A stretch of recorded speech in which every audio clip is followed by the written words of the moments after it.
Hey, what's up everyone? It's Jess. Welcome back to my garden for another video. So today we're going to be working on a project right here in my front garden. We are going to be working on planting up my very large tree ring, which I'm kind of anxious about. If you guys have been following over the years, you know I have kind of struggled with getting plants to survive and thrive in my tree ring. So we are going to try and tackle that today. I have gone ahead and pulled all the weeds in the ring. Just a little bit of backstory. I built the ring 4 years ago and I have not done anything in the past 2 years in this ring. So it's going to be very interesting planting today. I've got a few annuals as well as perennial options. So we're just going to kind of play around with placement and see how it turns out. Let's go ahead and get to work.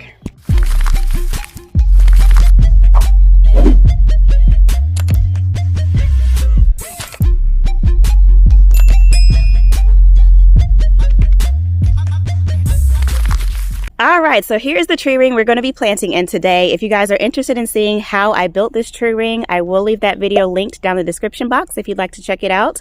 But I built this tree ring, I want to say 4 years ago. It was right around COVID time, and it was a struggle trying to get this ring somewhat level. So as you guys can see on the back side here, it is just 1 block high.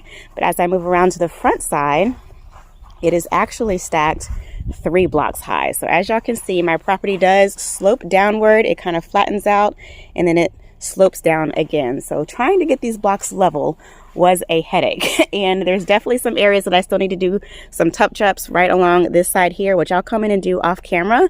But today we are going to focus on getting this planted up with some gorgeous plants and getting it mulched. So disclaimer, again, I have not done anything in the past 2 years in this bed. So I did just come in and pull out all the weeds that were growing in here. I do have 2 heucheras that have come back. These are Dolce Silver Gumdrop that I planted 3 years ago. They've come back every year for me. I did originally have 4. These are the only 2 that survive. So I'm actually going to be digging these out and transplanting them into my backyard shade garden. So those will be coming out.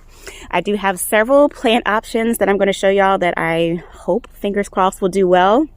Finding plants that do really well under this tree ring has been a struggle, for one, because this tree takes up a lot of moisture, y'all. It soaks up everything that it can get, to the point where I couldn't even get grass to grow under the tree. So that is why I just dug up the grass, built this nice big ring around it, and turned it into kind of like a raised planting bed. So for one, it sucks up a lot of moisture. As y'all can see, I do have drip already ran into the bed.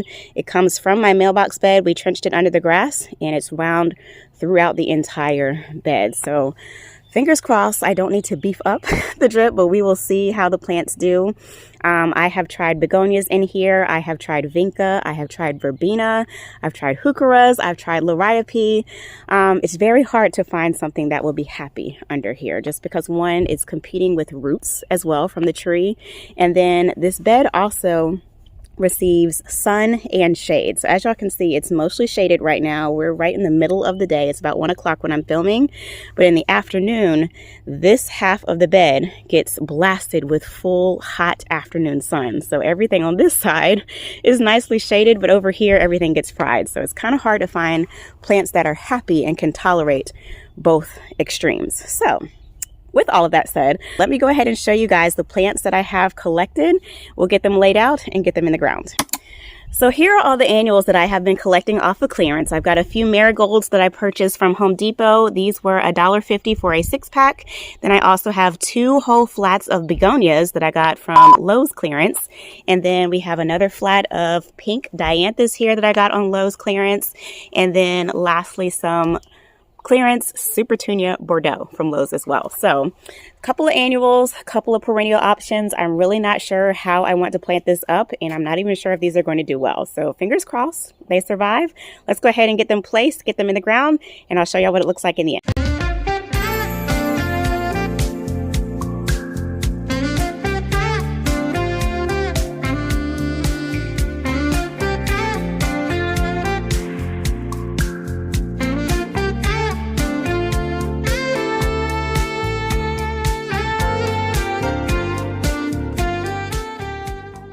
All right, y'all, so I had enough to do a full ring around the perimeter. I have 3 left in my 1 flat, and I still have a whole nother flat to go. So I'm thinking to make this nice and full, I'm going to start staggering them, and then I can work in some of maybe the dianthus.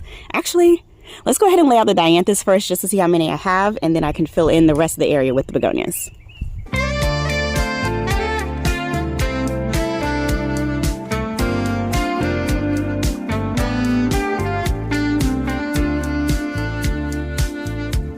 think that looks pretty good, y'all. Okay, so let's go ahead and fill in the rest with the begonias.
Okay, y'all, dianthus are in. They had really bad roots, y'all. So I did cut them in half, but I think they're going to rebound nicely. As long as I keep them nice and watered, I think they'll do well.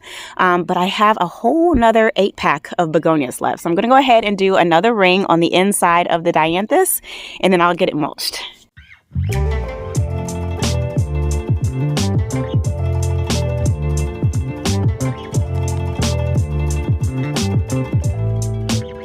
All right, y'all, I got all the flats planted and I ran out of begonias. So I need to go back to the store to get a few more to finish my ring, and then we'll be back to finish planting.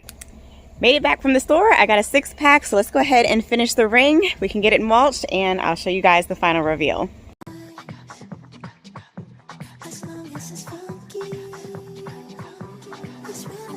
I swear that's Run a J.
All right, y'all, so here's what the giant tree ring planting turned out to be, and I am so excited about it. So I am filming this closing about 5 days later, just because as soon as I was finishing mulching this bed, my contractor actually showed up to finish cutting my wall caps, and they look phenomenal, y'all. It was so loud, so I couldn't film the outro. I also have had a really bad sinus infection for the past 5 days. So here we are. I have been out here hand watering everything just to make sure it gets nice and settled into their homes. But really quickly, I'll talk you through what I did in this bed. First off, I did decide to leave my 2 heuchera here just because they have come back for me the past 2 years. They obviously are loving their life and thriving here, so I definitely don't want to disturb that. Fingers crossed, I can get my hands on 2 more, so they'll have 4 planted around the tree.